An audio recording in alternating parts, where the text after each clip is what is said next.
So we will be dealing with the pathophysiology of the tuberculosis. Before going to the pathophysiology of the tuberculosis, let's see what is tuberculosis. So tubercle means swelling and osis means condition.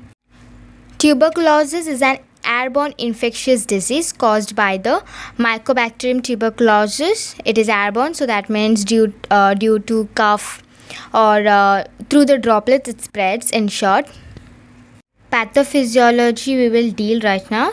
So there will be entry of microorganism through the droplet nuclei. For example, if the patient is coughing and he is affected by the TB and you don't know who is affected by TB, and you got the droplet, and that bacteria is transmitted to alveoli through airway. Now the Mycobacterium tuberculosis is transmitted to alveoli where the exchange of gases takes place. Now coming to the thing that now the bacteria will deposit and multiplication start to takes place.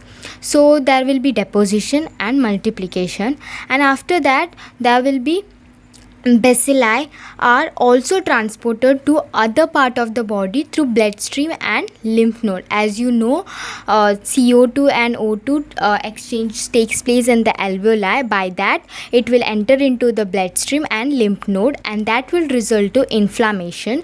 And now the inflammation is that now the neutrophils and macrophages come to know something is wrong with our body, so it will come to the inflamed area and just starts to phagocyte. Accumulation of exudate in the alveoli. These dead bacilli are surrounded by the macrophages and it forms a protective mass around the granular mass. So this granular mass then transforms to a fibrous tissues, and it called as a gone tubercle. Now this gone tubercle ulcerate and release cheesy material into bronchi, which is very sticky. Now this bacteria then becomes airborne, resulting in further spreads of infections. Ulcerated tubercle heals and becomes scar tissue. Infected lungs become inflamed. Now the further developments of pneumonia or a tubercle formation, unless the process is arrested or captured, it spread downwards to the ileum of lungs and later extends to adjacent lobe. The material, bacteria and macrophage became necrotic, death of the cells, forming cheesy masses. Now this mass became calcified and became collagenous scars. Now what happens, collagen, it is very tough. Okay, so this bacteria became dormant. Dormant means it is not active for some time, and no further progressions of active disease.